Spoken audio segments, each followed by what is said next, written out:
한복판에 지금 서 있습니다. 산업도 제4차 산업으로 진입을 했고 또 우리의 시대적인 사상도 급변하게 변화되는 가운데 있을 뿐만 아니라 국제정세도 바뀌어지게 되고 우리의 삶의 환경도 날마다 놀랄 정도로 빨리 바뀌어지고 있습니다. 어떤 상품을 만들어도 3년을 넘기지 못할 정도로 그 수완이 자꾸 짧아지고 있고 사람들의 모든 통찰력과 사람의 그 모든 연구 분야도 오래지 못하여 새로운 이론이 나오게 되고 새로운 그런 무대로 바뀌어지는 가운데 현대인들은 상당히 혼란해하고 있는 것이 사실이고 또 두려워하고 있는 것도 사실입니다. 이런 변화 속에 우리 그리스도인들은 어떻게 살아야 할 것인가? 이것은 중요한 것입니다. 분명한 것은 우리가 살고 있는 이 시대의 환경과 문화는 그리스도를 섬기는 우리들에게 호의적이지 못합니다. 문화와 사상과 모든 여건들이 그리스도인으로 살아가는 데서 환경이 좋은 여건을 주지를 못하고 모든 것이 거의 모든 것이 공격적이고 우리와는 대치 상황을 이루고 있기 때문에 그리스도인들로서 이제 어떻게 살아야 할 것인가 깊은 고민을 해야 할 뿐만 아니라 나름대로 길을 찾아야 된다는 사실입니다.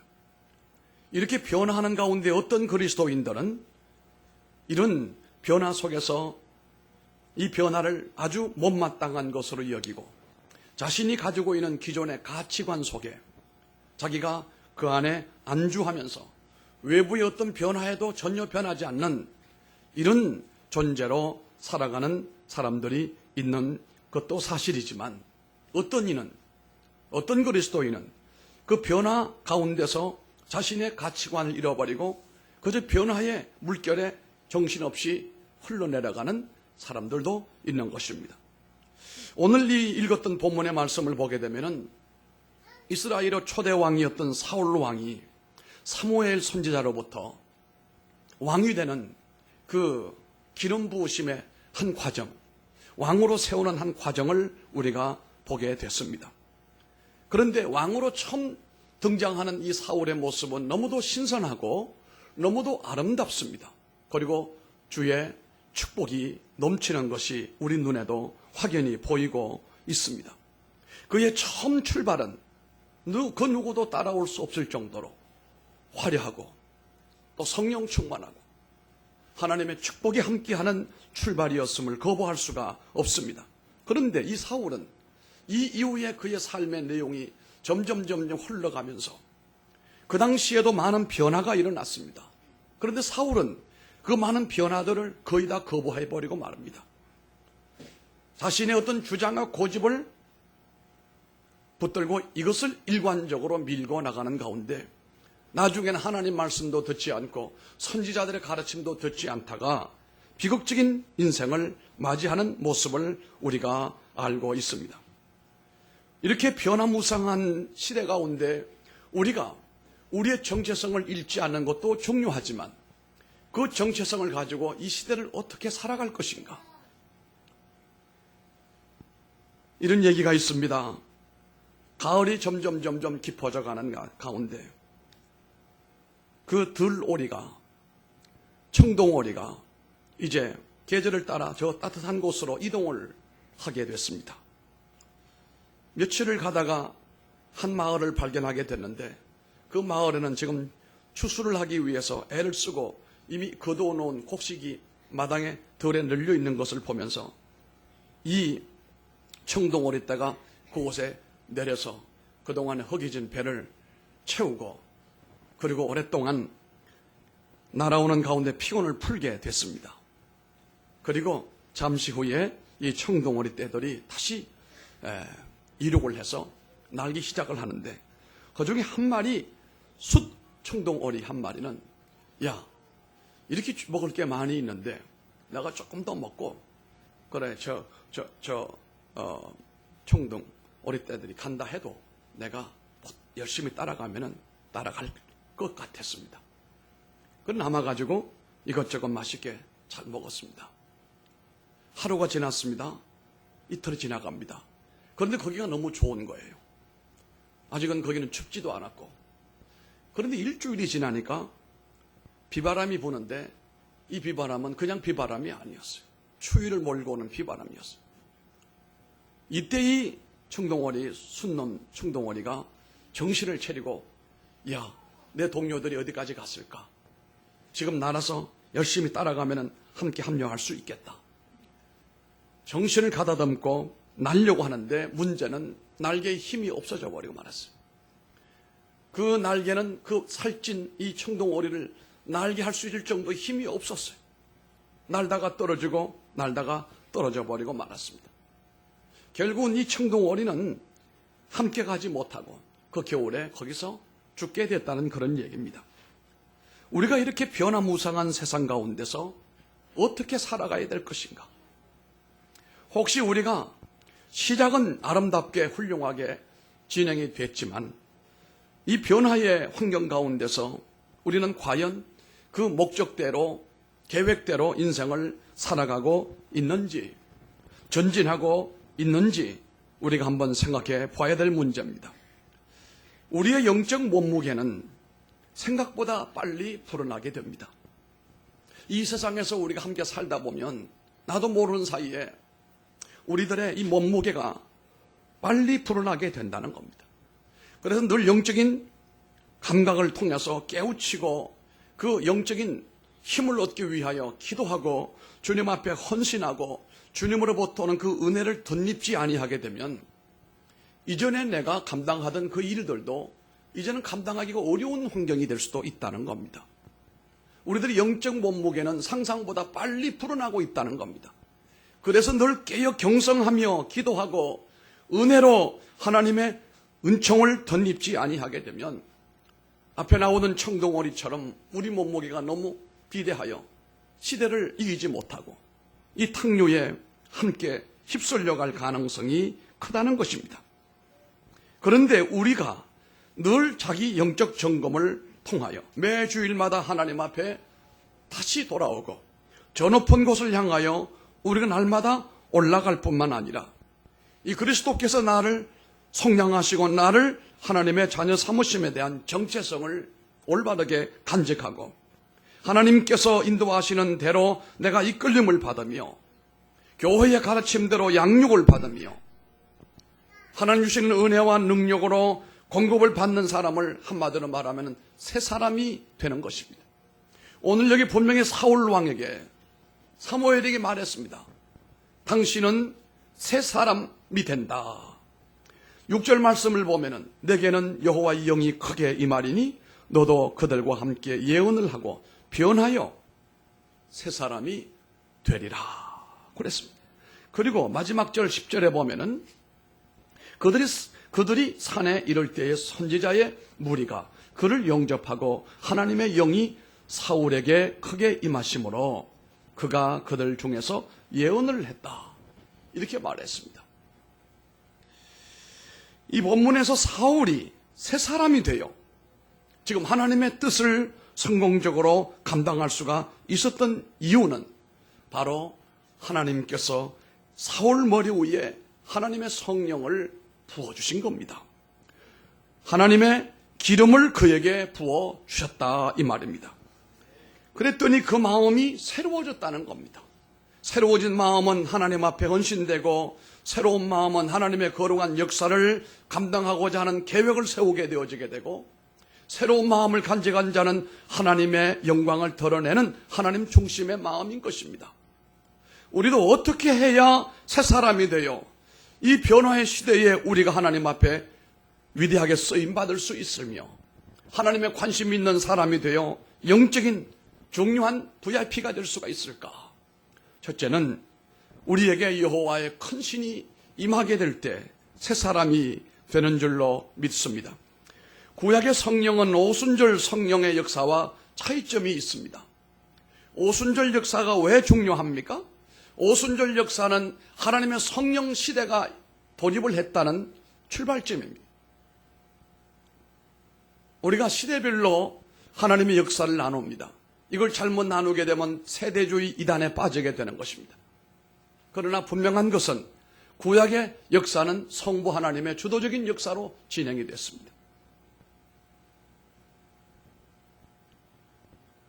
예수님의 역사는 우리를 위하여 십자가 위에서 죽으시고 우리를 구원하신 이 사건이 바로 예수 그리스도 성자의 시대였습니다. 그리고 주님이 하늘로 올리우시면서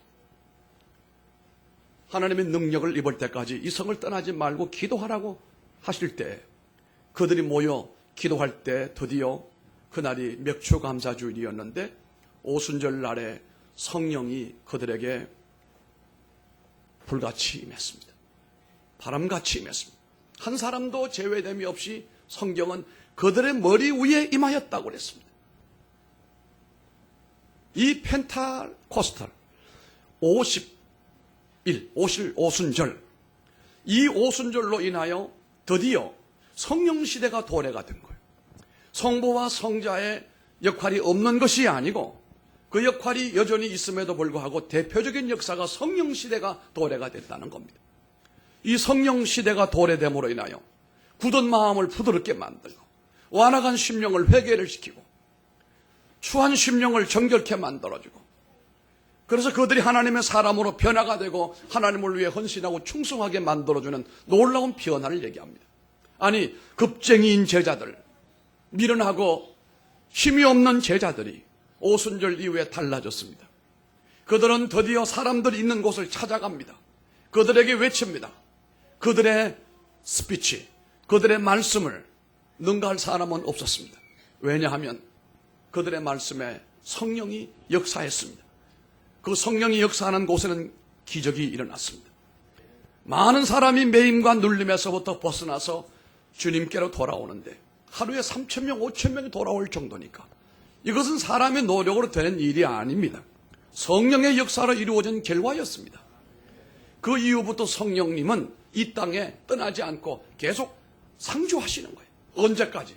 예수님이 재림하실 때까지 이 땅에 계시는 거예요. 그리고 오늘날 우리가 열심히 기도하면 또다시 오순절에 성령이 임하는 것은 아닙니다. 오순절의 성령은 한 번 임하심으로 이 땅에 상주하고 계십니다. 그러나 우리가 이 2장, 사도행전 2장에서 오순절의 역사를 보았는데 4장에 가면은 그들이 또 모여서 그곳에서 기도할 때 또 성령의 충만함이 임했고 그 땅이 진동을 일으켰다고 해요. 이건 오순절 성령은 아닙니다. 이미 임하신 성령에 충만합니다 이 말입니다.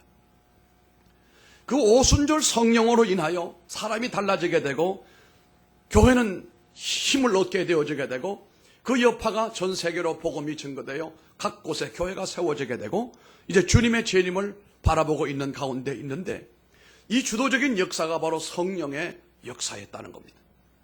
교회를 세우게 만들고 교회 안에 성도들을 이끌어 주시고 그들이 하나님 앞에 회개하게 만들고 뉘우치게 만들고 새 사람을 만들어주고 쓰임받게 만들어주고 영광되게 하는 것도 성령의 역사라고 하는 것입니다.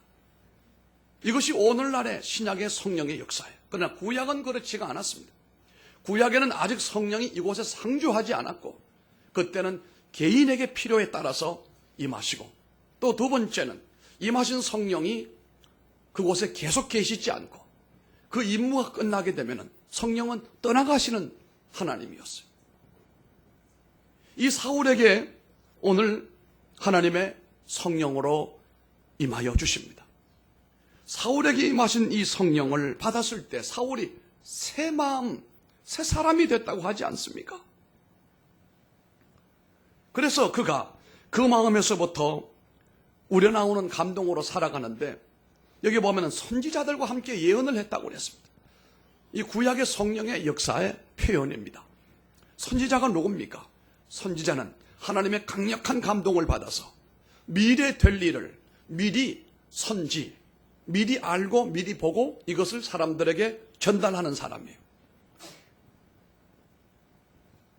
이 선지자들이 사람들이 모인 곳에서 예언을 하고 그들에게 하나님의 앞으로 인도하심을 얘기를 하는데 이 본문에 보면은 10절에 보게 되면은 사울 왕이 선지자가 아님에도 불구하고 성령이 그 머리 위에 임하고 마음이 새롭게 되니까 그도 예언을 하는 거예요.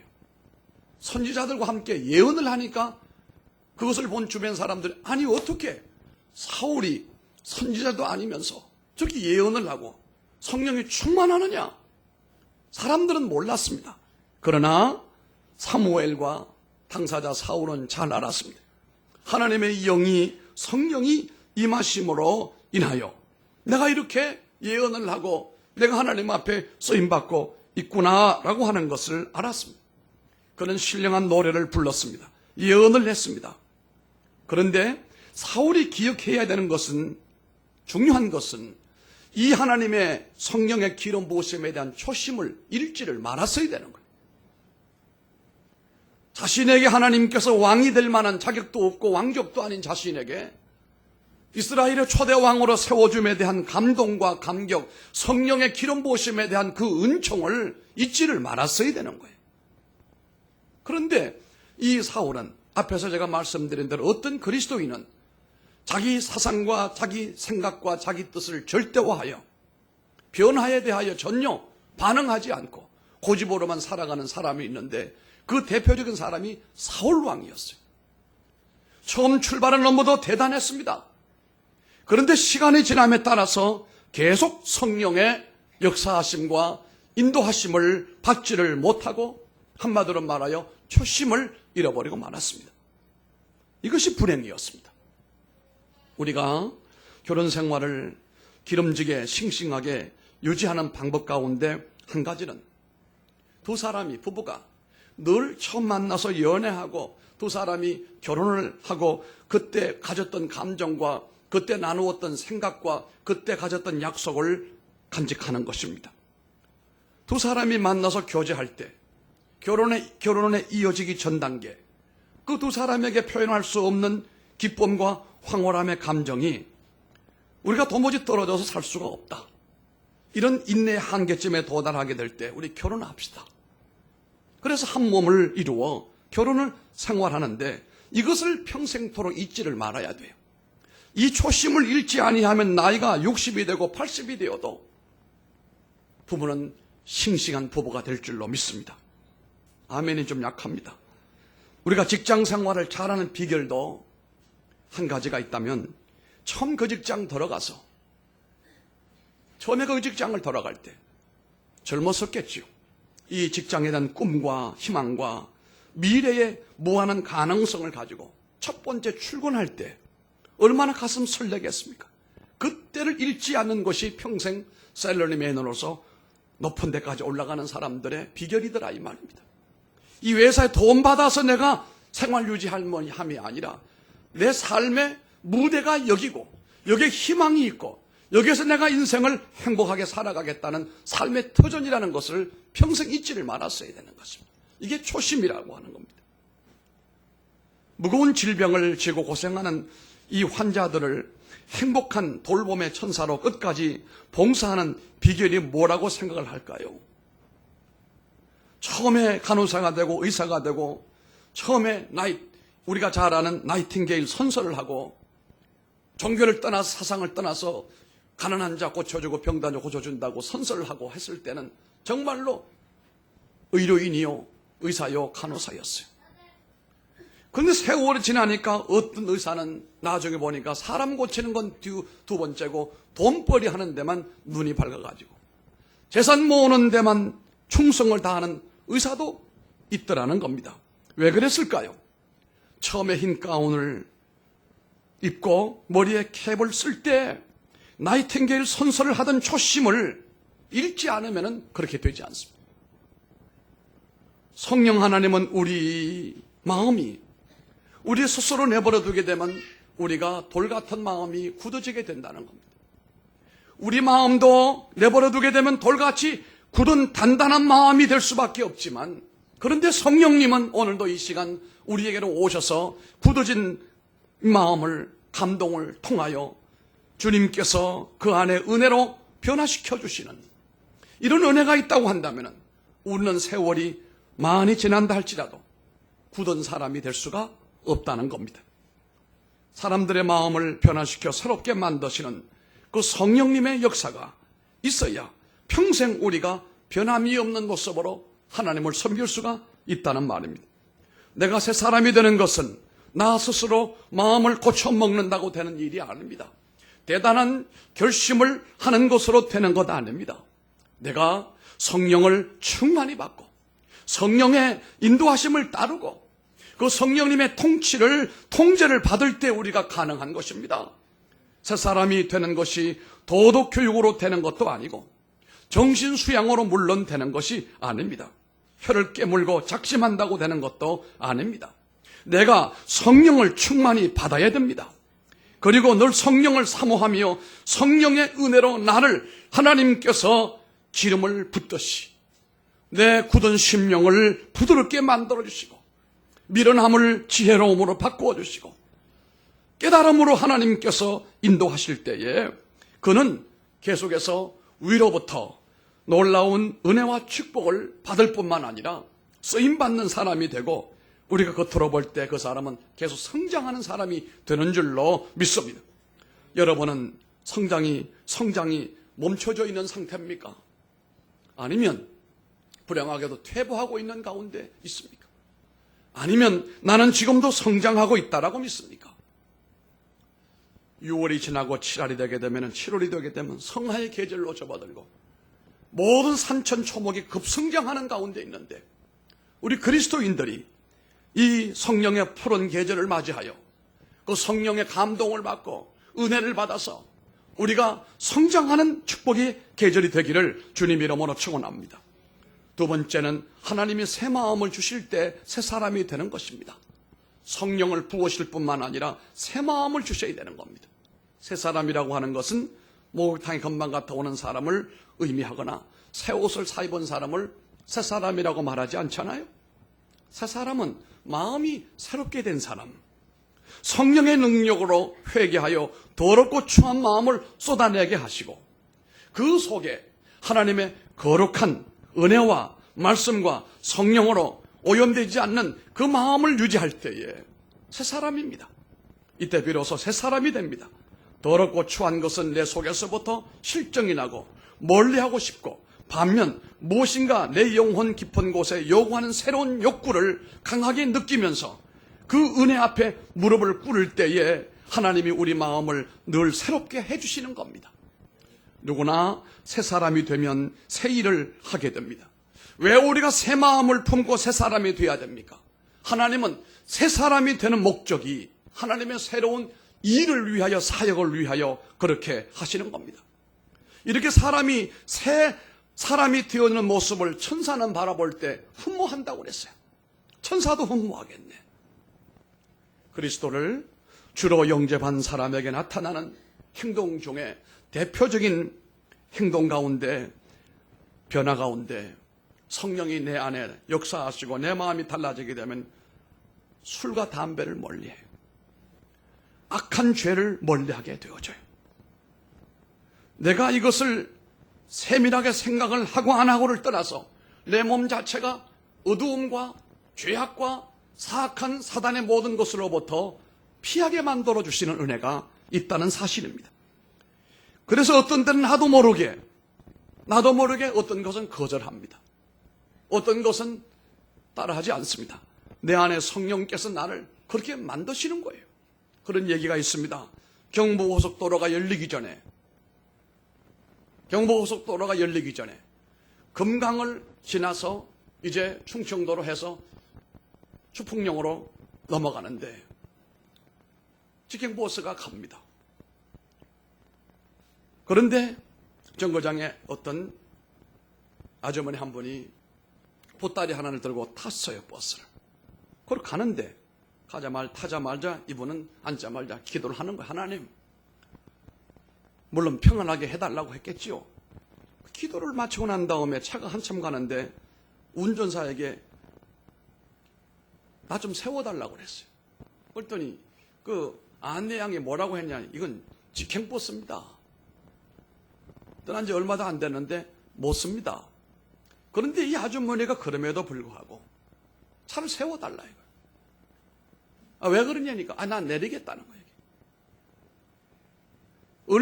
얼마나 대단한지 가만히 있던 기사가 차를 급정하면서 내리라고 말이에요. 그리고 보따리 들고 내렸습니다. 그런데 그 버스가 한참 가다가 그 금강 다리를 지나가다 거기 추락을 해서 큰 사고가 일어났어요. 나중에 이분이 뭐라고 했는가 하면은 내가 버스를 탔는데 자꾸 마음에 불안한 마음이 생기고 차를 타면 큰일, 계속 앉아있다 보면 큰일이 생길 것만 같아서 가슴이 막 답답해 오는데 도저히 내가 못 견뎌서 나는 내렸다는 거예요. 여러분, 그것은 엄밀히 말하면 내 안에 성령께서 불편하신 거예요. 육의 사람은 내 안에 성령의 감동이 있는 것이 아니고 내 타락된 인성과 인간의 속성이 나를 지배하기 때문에 더러운지 거룩한 건지 구분을 못하지만 성령은 거룩한 영으로서 이런 환경 불안함 가운데서는 우리가 견디지 못하게 만들어 주시는 거예요. 성령의 감동의 역사가 우리 가운데 임하게 되면 우리가 그렇게 좋아하던 정신적인 문제가 되는 알코올이라든지 요즘에 심각한 문제가 이 스마트폰 중독이에요. 제가 통신부에서 우리 기독교계 이 스마트폰 중독의 이사로 일을 하고 있는데요. 심각해요. 어떤 교회는, 우리 교회는 그런 현상은 아직은 없어요. 주일날 설교 들으면서도 이 스마트폰 가지고 장난하는 사람이 있어요. 계속 뭔가를 거기서 찾아보고 오늘 류현진이 야구는 어떻게 됐는지 지금 몇 대 몇인가 돼. 벌써 끝났어요. 그건 예배 시간 전에. 그러면 예배 집중해야 되겠습니다. 그래서 심지어 뭘 하느냐고 하면은 예배 시간에 그 벨 울리는 문제도 그렇고 들어오는 입구에 장치를 하게 되면 모든 핸드폰이 진동으로 자동으로 돌아가는 그런 장치가 있어요. 우리 교회는 그렇게 할 필요가 없기 때문에 이 하복금 권사님만 벨 울리지 않으면 그래서 그냥 뒀습니다. 중독이 심해요. 우리가 하나님의 성령이 임하시고 우리 마음이 이렇게 변화가 일어나게 되면 가치관이 달라지게 돼요. 자기가 제일이고 세상에 제일 높고 향락을 탐하던 삶이 멋진 줄 알았는데 이게 변화가 된다는 겁니다. 그래서 하나님 앞에 바로 서려고 하고 이웃들에게 베풀고 나눠주기를 원하고 돈을 벌어도 깨끗하게 벌고 쓰는 것도 잘 쓰고 공부를 해도 사업을 해도 고상한 목적을 가지고 하나님의 영광을 위해 하게 된다는 겁니다. 뿐만 아니라 이 하나님의 신이 임하여 새 사람이 되면 구습을 버리게 됩니다. 내가 이전에 즐겼던 모든 악한 것들을 다 내가 과감히 떨쳐버리고 새로운 하나님의 은혜를 붙들고 살아가는데 그게 여러분 교회 생활이라고 하는 겁니다. 교회 생활은 이전의 세상의 구습을 떨쳐버리고 이제 교회 안에서 남선교회를 통하여 여선교회를 통하여 사역을 통하여 새로운 삶을 새로운 사역을 하고자 하는 이것이 바로 우리의 구습이 사라졌기 때문에 오는 새로운 현상입니다. 뿐만 아니라 세 번째는 하나님 중심으로 살게 됩니다. 성령이 임하시고 우리가 새 사람이 되면 하나님 중심으로 살게 되어요. 이전에 내 중심으로 살았던 사람이 하나님 중심으로 바뀌어지게 되고 교회 중심으로 바뀌어지게 되는 겁니다. 자성은 무슨 일이 있어도 항상 남북을 가리키잖아요. 진북을 가리키. 하나님의 성령과 새 사람을 입은 사람은 한결같이 그 방향이 하나님께로 향하게 된다는 겁니다. 모든 식물은 태양을 향하여 머리를 두고 그렇게 자라고 있습니다. 심을 때 좀 삐딱해도 얼마 뒤에 보면 똑바로 서게 되어 있습니다. 성령 받고 새 마음을 입은 사람들은 하나님 중심으로 그 인생을 살아가게 되는 거예요. 어떤 일을 당하도 우리는 하나님 중심으로, 교회 중심으로, 말씀 중심으로, 은혜 중심으로 살아가야 된다는 사실입니다. 이사를 해도 함부로 하지 않습니다. 교회를 중심으로 둡니다. 사업을 해도 하나님 중심으로 사업을 합니다. 자식을 키우고 양육하는 가운데도 하나님 중심으로 그렇게 합니다. 왜요? 그의 가치관이 바뀌어지고 구습이 사라졌고 하나님 중심으로 살아가기 때문에 그렇습니다. 이제 말씀의 결론입니다. 하나님의 성령과 새 마음을 주신 하나님께 계속해서 내가 새 사람을 입고 나아가기 위하여 계속 쓰임받기 위하여 늘 하나님의 새 은혜와 새로운 성령을 덧입기를 바랍니다. 이전에 내가 은혜 받고 성령 받고 임직도 받았고 일꾼도 됐는데 여러분 그게 중요한 게 아니에요. 사울이 임금된 게 중요한 게 아니에요. 사울을 평가할 때 마지막 사울은 비참한 실패자로 끝났다는 사실이 이게 중요하다는 거예요. 우리가 출발한 대부분 화려합니다. 그러나 많은 사람은 초심을 잃어버리고 얼마 가지 못하여 본래 마음먹었던 그 길로 가지 않습니다. 그건 바로 방랑자요 실패자입니다. 오늘 우리가 이 사울을 바라보면서 그렇게 좋은 환경 가운데서 계속하여 하나님의 성령의 인도를 받고 새로운 환경 가운데서 하나님의 인도를 받았더라면 그거 얼마나 좋았겠습니까? 그렇지 못한 그는 최후의 순간은 완전 실패로 끝나버리고 말았습니다. 우리 시대는 변화의 소용돌이가 막 일어나고 있습니다. 그럼에도 성도는 분명합니다. 말씀 중심, 교회 중심, 은혜 중심으로 살아가게 되면 세상이 10번, 100번 뒤집어져도 상관없어요. 우리 시대 이데올로기가 얼마나 위험한지 아십니까? 우리 시대 이데올로기와 사상이 아주 위험 수위에 놓여 있어요. 우리가 6.25 동란은 피비린 나는 동족 상잔이 일어났습니다만 앞으로의 전쟁은 총포가 없는 사상전으로 우리 자유 대한민국이 사회주의, 공산주의로 바뀌어질 가능성도 농후하다 이 말이에요. 세상 사람들은 상관없습니다. 세상 사람들은 이렇게 사나 저렇게 사나 한평생인데 이렇게도 한번 해보고 저렇게도 해보는 것이 뭐가 잘못된 것이냐. 그건 뭘 모르는 사람이에요. 우리가 즐기는 이 행복과 자유와 이 하나님의 은혜와 축복이 어떤 것인지, 우리 대한민국이 즐기고 있는 누리고 있는 이 축복을 해외 사람들은 어떻게 생각하는지 우리가 잊어버리면 안 됩니다. 이 땅에 하나님의 교회를 중심으로 하나님의 나라가 임하기를 바라고 우리는 하나님이 주신 성령과 새 마음으로 계속하여 새 사람을 덧입어서 이전에 무엇을 했어가 아니고 지금도 변하고 지금도 은혜 받고 계속해서 하나님을 기쁘시게 따라가며 그 사명을 수행하고 있는가? 이 새로운 계절에도 하나님의 새 은혜를 받아 새 사람으로 변하여 소용돌이 치는 세상 가운데서도 신선한 충격으로 우리가 바람을 일으키고 살아가는 삶이 되시기를 주님 이름으로 축원합니다. 존귀하신 아버지 하나님, 참으로